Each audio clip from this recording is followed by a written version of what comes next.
wonderful day on this occasion of the 30th General Conference of the NSF. I must say I'm hugely privileged, very delighted to be in your midst as an honored guest. Honorable Chairperson of this session, my friend Ilu Ndang. This morning we went down to dedicate the monolith. So I would like to honor the presence of Dr. Benner Makan, who prayed for all of us. This morning, Dr. Reverend Matopme Vasha, he prayed for us. Thank you. In our program, we have so many people representing so many organizations, especially the organizing committee, the central organizing committee, as well as the local organizing committee. Thank you for granting me this honor to be in your midst. The outgoing president, you had an excellent team. Thank you for your presidential address. The special numbers, both by across the border as well as by the musical trio, thank you for your excellent presentation. We have solidarity messages coming in from our neighbors, and as appropriate to our theme, Solidarity Beyond Borders. We received excellent messages from the NSF, the NESO, and the United Naga Council. Likewise, in our midst also we have solidarity organizations coming from across the states, from across the borders. So I thank the NESO also on behalf of all of us.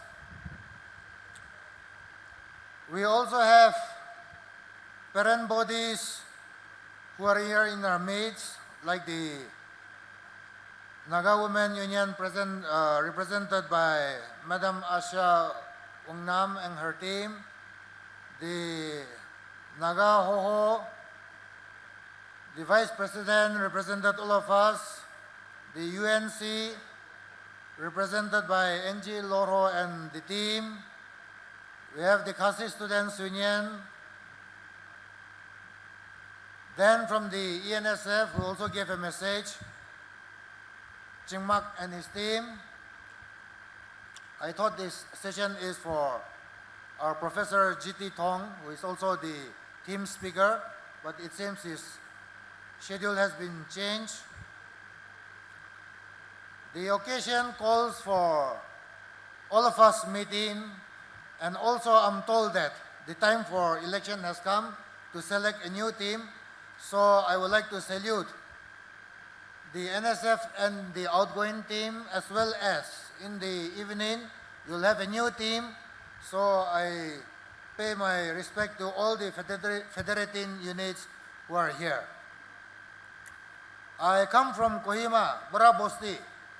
I was told that the Angami Students Union, they are not here because for whatever reason, I also do not know. They did not tell me also.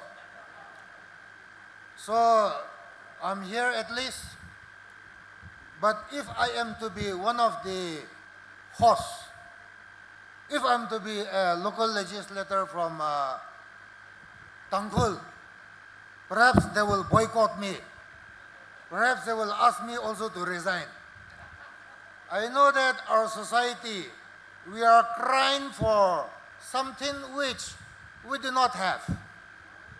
We are hoping for something which perhaps is out of our control. I just want to briefly talk about, in Tangkhul we call it Hamen Pai. Bakri ka shet. Saguli ka paikana. We Nagas, we are a small society. We are like Saguli, Bakrika, Paikana. We cannot come together. We want to be different from each other, and we are so tiny, and yet perhaps that represents us best. For us, we cannot choose our neighbors. We cannot live in isolation. We have neighbors. We know that changes are inevitable. Changes come to us. Sometimes changes are visible, sometimes radical. And we know that paradigm shifts often take place. Changes sometimes can be violent. Changes sometimes can be smooth.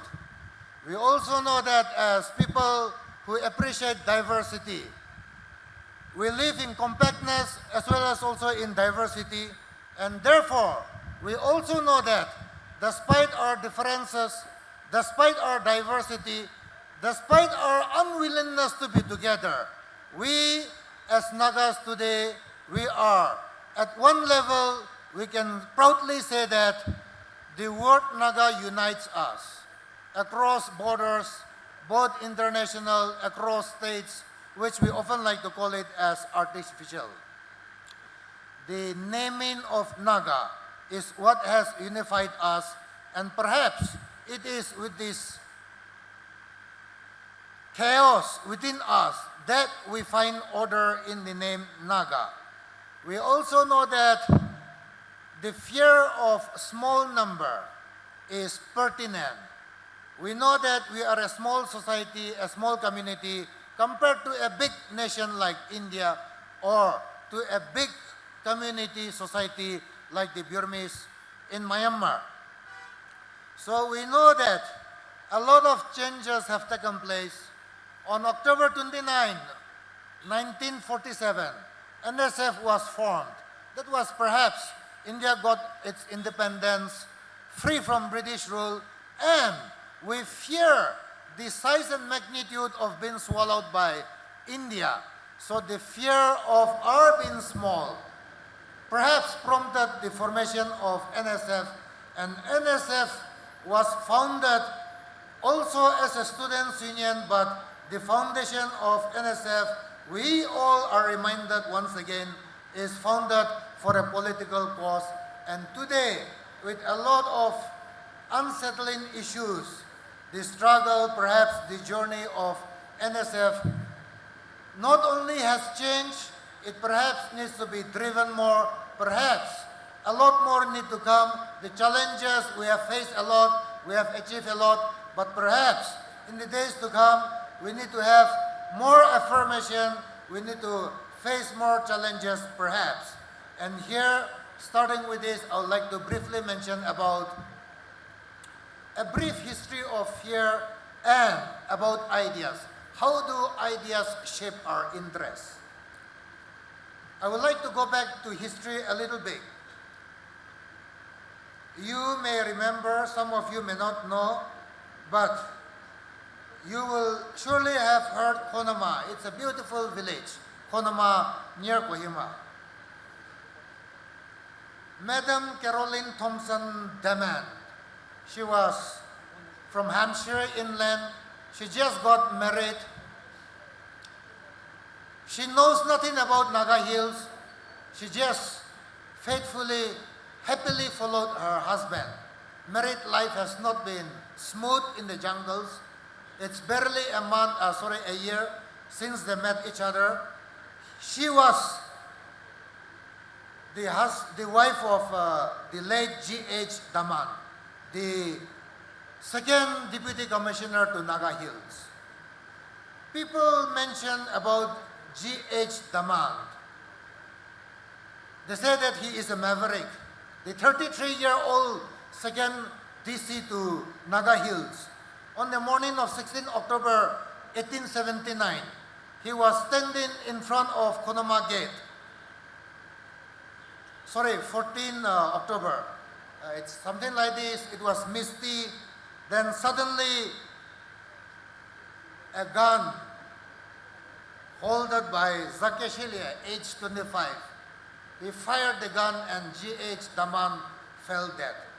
In the entire history of British Empire, killing the Deputy Commissioner was unheard. It is like challenging the empire, poor Nagas, they do not know the significance of, and of all people, they decided or accidentally or out of anger killed the deputy commissioner of Naga Hills. So the entire British Empire was spun into action. It went into a shock wave, and therefore, true to its nature, the British Empire decided to punish the Nagas for once and for all. So they started preparing war.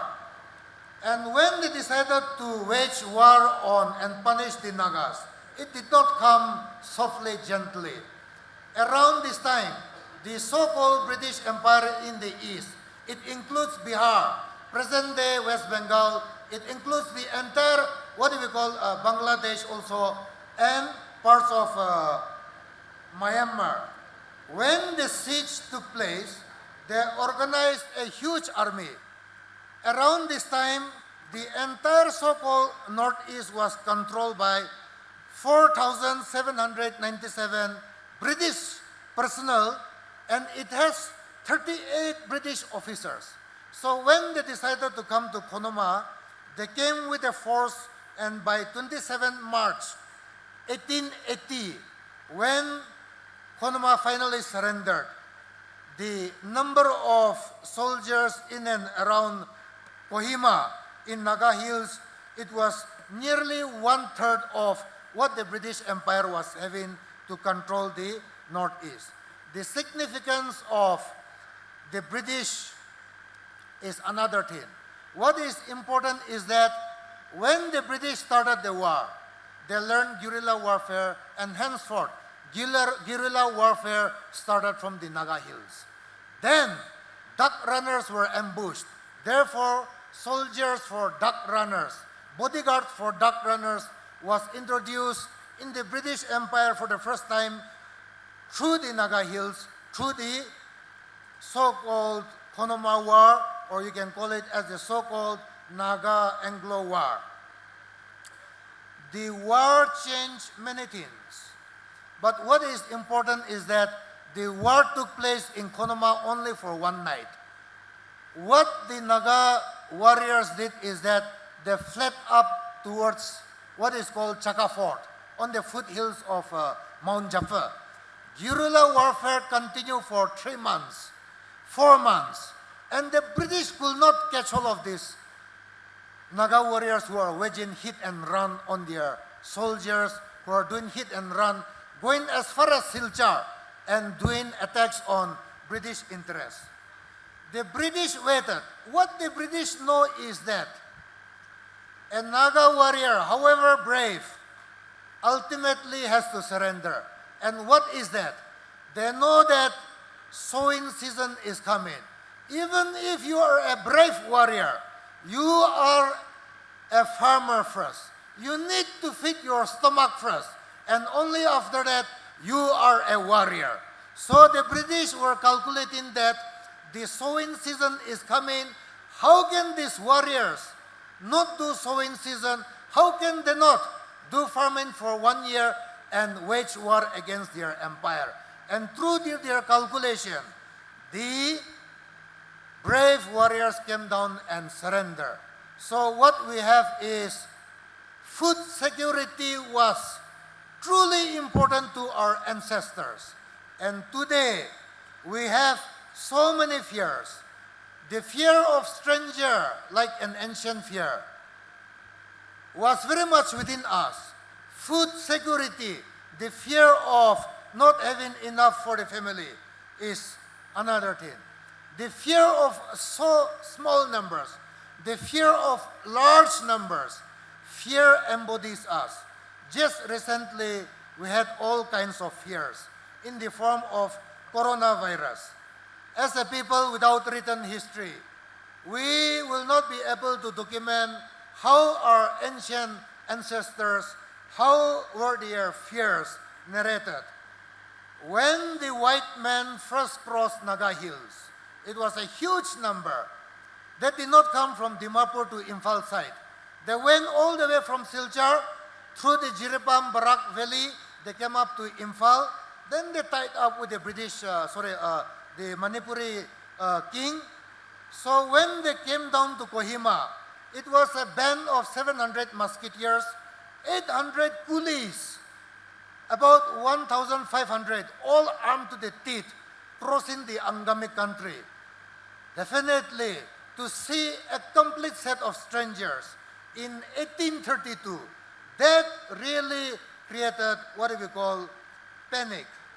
Our NSF president, he highlighted about the fear of immigrants, the fear of others, the fear of non-indigenous people taking over. I come back to Madam Kekhrielhoulie. She was married for barely 12 months. Her husband was killed. There was no time to mourn. The warriors collecting from different villages, from different tribes, they decided to finish off the British Empire in India. Their first attack was on the Kohima garrison. This is before the British could organize themselves to fight the Khonoma War. We all know that G.H. Daman was killed, beheaded. I'm sorry to say this. They never found his head. The torso was only found on the morning of, what do we call, on the morning of November 30. Caroline Thompson Daman left Naga Hills forever without even seeing the last remains of her husband.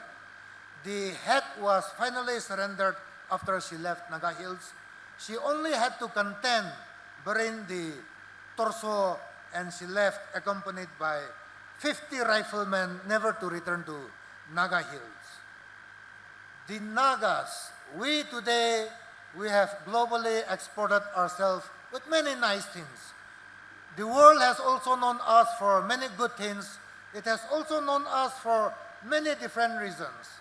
Today, we ask ourselves, why cannot we as a people export ourselves? And for that, we need to work more. We need to, what do we call? But constantly within our mates, despite the creativity which we come out with, fear embodies us. The largest fear which was universal with all post-colonial societies, which became the epitome of political theory, became the issues of all developing societies across the world, is the 706-word memorandum which was presented to Simon Commission when the Simon Commission visited Naga Hills in 1929. Fear, they say, is another name we gave to ourselves for defenselessness. Are we so defenseless? Are we not in a position to defend? We know that all anxieties and fears of 20th century are embodied in the Simon Commission. We are a small people. It talks about our poor country. It talks about we have no unity amongst us. It talks about our small population. It talks about the politics of our differences, language, which also keeps us different from each other. It talks about we fear the introduction of foreign laws and customs to supersede our own customary law, which we now enjoy. And so, it reflects not only a fear which Nagas were fearing, but this fear was universal to all developing societies all across the world. The fear of other, the fear of others. And today we can say that we are a proud society. Proud for what? Proud for many things. And for that today, we must remember how ideas are driving us. Because, as I said in the beginning, changes are inevitable. Changes will come. We have patriotism. People just following the stars. Walk all the way to China. What for? To get training, arms, and come back and fight India. Today, I seriously doubt whether the younger generation, even if you give them first class, business class ticket, whether they will go and get training and come back and do the same thing. So I said generation gap exists. Ideas cannot remain static. Patriotism is another thing. Nationalism is another thing. We need to understand all these gaps. We know that along with many changes which are taking place, along with many changes which are adapting to changes, one of the elements is, in an era of globalization, the market and the consumer-driven element is definitely changing us. To see that, we see socio-economic hegemonization. We talk about Koreanization of Nagas. We talk about priestly presence in our midst. And so, today we see that ideas are also changing. I will want to ask some questions, problematize some questions. How has the idea of nationalism shaped the modernity of Nagas, and whether there is a continuity or discontinuity, or is it there is a historical progression to this? Secondly, whether it is the idea that have shaped or have been shaping the interests of the Naga people, or whether it is the people that are currently shaping the interest of the idea. Thirdly, whether the history of ideas and political moments that traditionally gave momentum to Naga modernity, is it relevant as a popular culture, or is it very much visible in our everyday politics? Denny Roderick, an economist, talks about three ways through which ideas shape interests. First, ideas determine how political elite define themselves and the objectives they pursue. How they choose to act. Is it because of money? Is it because of honor? Is it because of status? Is it because of longevity to hold power? Or is it simply because you want to have a place, a name in history? Secondly, how ideas shape interests. Ideas determine how political actors' views about how the world works. We must understand how the world is working, or is it our ideas, our strategies, is it going according to that, or is it not? Thirdly, ideas determine the strategies that political actors believe they can pursue. Ideas determine the strategies the political actors believe they can pursue. Today, I, as a younger generation, as not so young, but as somebody who has the aspiration of the younger generation, our ideas may be in conflict with many of the thoughts. We know that political theory lacks a sense of territory. Likewise, territory lacks a political theory. Today, people, land, culture are united. That is what defines our identity. If you do not have land, you do not have an identity. Your identity is a transaction with land. In the beginning, I said I belong to Kohima village, Borabosti, many people call it. We have opened our doors for all Nagas to come and make that as a capital. It's a capital not by our choice. We never said, come Nagas, make this as your home, make this as your capital. Through circumstances of history, we talk about the British. Kohima was chosen to be the capital, and circumstantially, it happened to be the capital even till today. My village faced a lot of pressure which many of you will not understand. Your understanding of this pressure will also be, perhaps you may not be able to understand it fully. The first is, in my village, there is a lot of land pressure. When I say land and identity is important, a lot of my people, a lot of my villagers still owe land. But many people, they do not have land. They do not have their ancestral property anymore. So how can you say that you are a Kohima villager when you do not have land to your name anymore? So likewise, today our struggles are many. We are fighting in our own ways. Collectively, we have our own memory. Individually, our memories are shattered. We have our own aspirations. Some can be collectively, we can collectively come to an agreement. Some we have to pursue. Not only that, our fears, some we need to fight collectively. Some of our fears can be localized, need to be localized. Perhaps my village fears is something which we need to discuss at the village level. This we cannot bring it to the Naga national, to the Naga society level.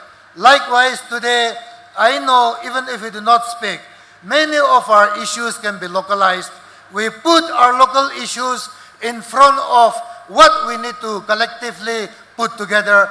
There are things we heard about the old tale of Aesop.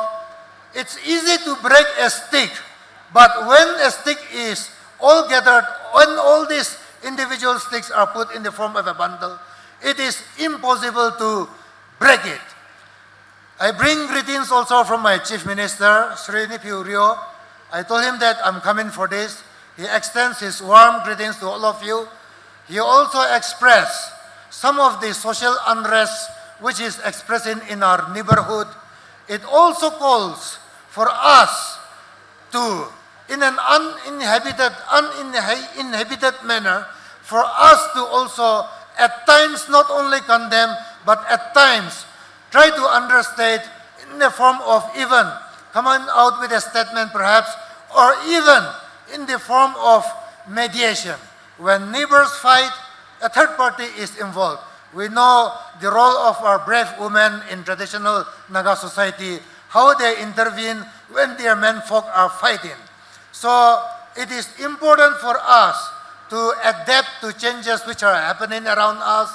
It is also important to understand the ideas which are floating around us.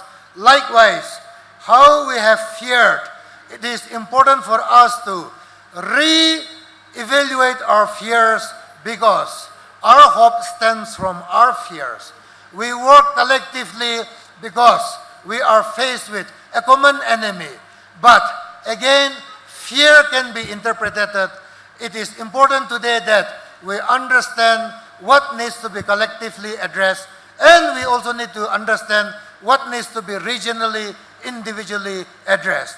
Today, the Naga family, as I said in the beginning, Haman Pai, the Bakri, the shed of Bakri, of God. We are small people. We want to be individuals. We want to show that we are different from each other. Today, we have in our midst a new proposal coming in the form of frontier state. If we want to divide our family further, we are not opposed to anything. Let us divide ourselves. Let us refine our division till our individual unit. Even within my tribe, if you want to divide, you can divide it to Southern Angami, Eastern Angami, North, what do we call. Within that also, if you want to divide further, you can divide it into this village, this village. So today we are faced with our inability to also recognize and appreciate each other's individuality. I think this is important. We know that much to our make-believe thinking that we are united, we are one. We are not only divided, we all possess our own separate individuality. Today our aspiration is that we as one, we come under the banner of Naga. Naga unites us. If you look at our neighbor, the Kuki, Zomi, Tadao, unlike us, the British did not give them a unifying name. So if we are to unify their tribe, you have to call it as a Zhao, Tadao, Kuki, Chin. We have to conglomerate. So perhaps today we are talking about Nagas. But if the word Naga rose by any name, we'll call it, will smell the same. If we do not have what we call Naga, perhaps today we will be calling each other as Southern, Central, Eastern, Tenyemie, Naga. Right? Something like that. So today our greatest strength is that we do not need to worry about our identity. Our identity is impeccably very strong. We also must be proud all over the world. Indigenous people, they have problems. Problems, what for? Because they do not have land rights. Today, as a small people, as a small nation, we, along with the rest of our indigenous peoples across the world, we are a class much, much ahead of them because Nagas today still owe our land. Our lands have not been defranchised from us, unlike some of the richer indigenous people or the more developed indigenous people across the world. So today, let us begin from where our strength is. Our identity is impeccable. We need to understand our differences, that under the umbrella of Naga, we are different from each other. I, as a student of system knowledge, we know that in catastrophe theory, when there is chaos, when there is total anarchy, there is still an order in chaos. There is still an order in disorder.